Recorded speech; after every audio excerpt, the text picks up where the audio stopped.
Cursing Mushroom here, and welcome back to another gaming video. Sorry I've been AFK for so long in terms of making video content.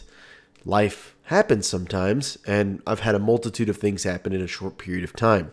So I hope you forgive me because of this, and we can move on. You may hear a little bit of different audio. I've changed my office a little bit. You may hear a little more of an echo maybe, or a spacious, because I've removed things and added things, and there is more room in here, airspace, so to speak, so it may sound a little different. Let me know in the comments down below if it's okay, good or bad, so on and so forth. But since I've been gone so long, I decided to kick it off with a build video. That's right, I'm bringing you hot off the track, a beautiful build video. So today we're going to be using the Warlock. And we're going to be using the obvious Chaos Reach, baby. You got it. Let's get into it. So, check it out. So we're using Stormcaller, obviously. Middle skill tree, new from Forsaken. You've got Chaos Reach, unleash a long-range channeled beam of concentrated energy. This is amazing. Well, Ball Lightning, fire an arc projectile that travels forward and releases a perpendicular bolt of lightning. This is your melee ability. Instead of your normal, just straight melee attack, you can use it for ranged devastation. And it is, if you imagine, a vertical attack, so you can throw it out, and if it's above enemies, it can still damage them and even kill them. You also have Pulse Wave. Being critically wounded triggers an energy wave that boosts yours and allies' speed. This works for reload speed, movement speed, all that good jazz. And then Ionic Trace. Defeating enemies has a chance to create Ionic Traces. Collecting Ionic Traces grants energy to all of your abilities. So you've got really good synergy already within this skill tree. Now what we've done today, this build, what it's about, okay? This is about pure devastation.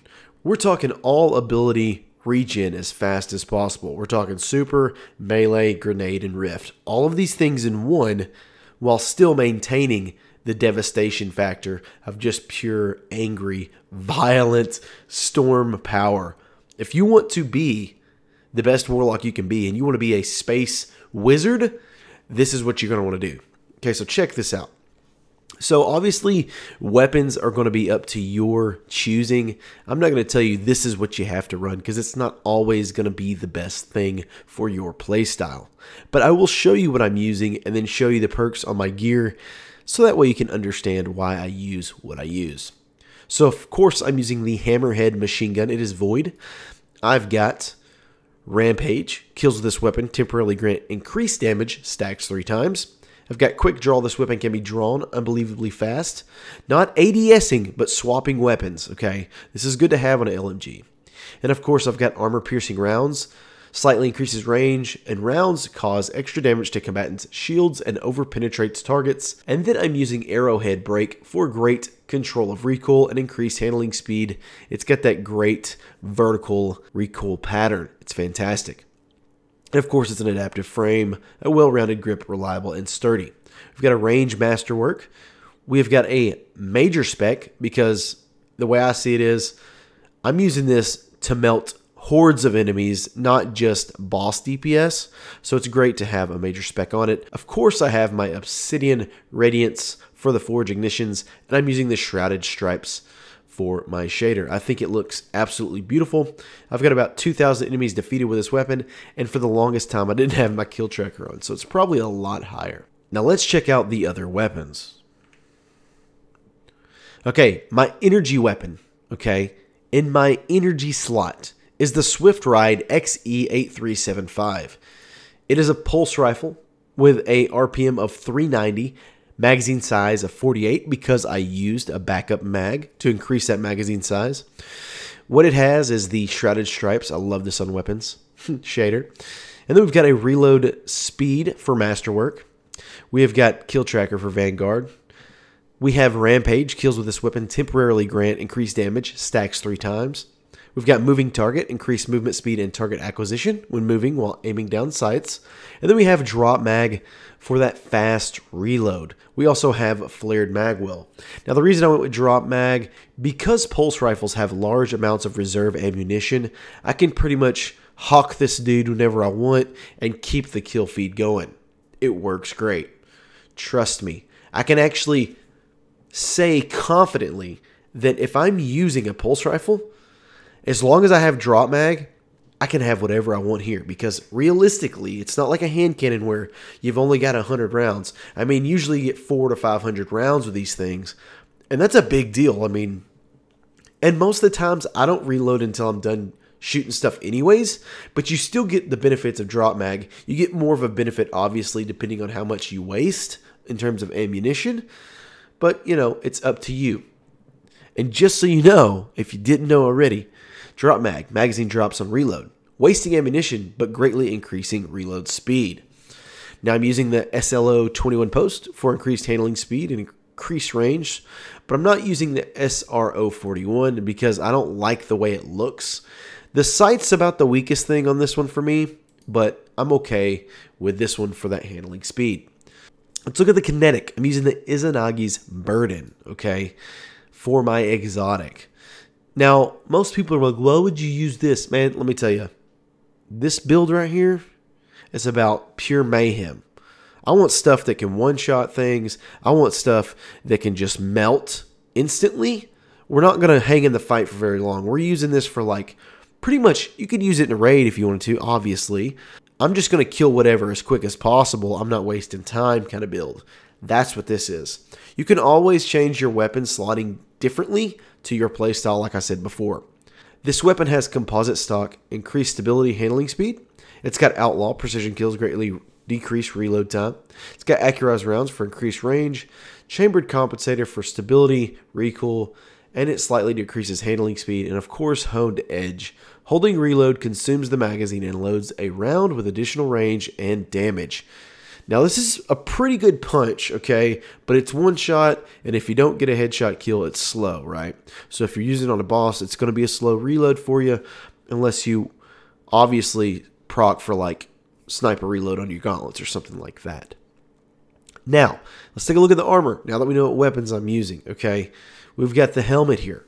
All right, we're using a super mod on every piece of gear, okay, because I want that super regeneration to get as fast as possible.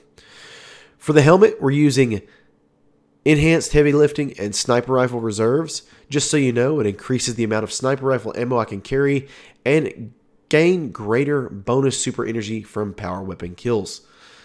Okay, it works great with LMGs because you got a lot of ammo. I usually use my LMG to clear the crowd, and then I'll use my Izanagi's for bosses and such, and then this just all around all the time.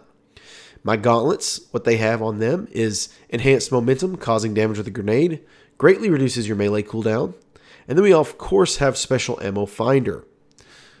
Okay, if you're curious what shader I'm wearing on all my armor, it's the refurbished black armory shader. I think it's just absolutely beautiful on the Warlock. Now for the chest piece, okay, we've got special ammo finder again. And then we have unflinching energy aim for my pulse rifle. Now, obviously, the ammo finders, you're going to get an increased rate of drop of special ammo if it's special, heavy if it's heavy, and primary if it's primary. On my Geomags, I've got special ammo finder again, and outreach reduces melee cooldown when using your class ability. So I'm using my grenade pretty much to feed into my melee, and my rift to feed into my melee. I want to be able to just take something out from range real quick and get some super energy off of it. It's great. Now the Geomags, if you don't know, it's got close enough for its intrinsic. When Chaos Reach, super energy is almost full, sprinting tops it off. Damaging enemies with Chaos Reach extends its duration. How this works is you're about 80 to 90%-ish, and you just sprint and it pretty much charges your super. It just fills it up slowly. Not super fast, but fast enough that you can have your super at will once you're at that point. And then, of course, the more you hit something, the longer it lasts. It's great for boss DPS, and if you're good at target acquisition with Chaos Reach, it's great for that too. Now, that's the reason I'm using all super mods. That's the reason I'm using enhanced heavy lifting. I'm getting that super back really quickly, and then I'm getting my abilities back with the different tactics I have with my gear. Now let's check out my bond. This is interesting, right? I've got heavy ammo finder to increase that drop of heavy ammo for my LMG, and then I'm using absolution. Reduce all ability cooldowns each time you pick up an orb of light. All ability. That's counting super too. So you get a little bit more than you would normally get from picking up an orb because you're using Absolution. It's not much, okay? But if you take into consideration all these things that I'm putting together, how quickly you can get your abilities in super, it's absolutely fantastic. We're talking about super mods on everything, so we're getting our super fast, right? We've got Absolution, so we're adding to that, and our Grenade, Rift, and Melee. We've got Outreach, so we're adding to our Melee. We're getting a small bump in terms of Melee energy by using our Rift, okay? Then, of course, we've got Enhanced Momentum Transfer. Using my Grenade is going to give me Melee energy. Okay, so how this works is you want to use your Melee first with this build, and then use your Grenade or Rift, whichever you prefer. If you get that kind of synergy timed, you can get some really good stuff going here.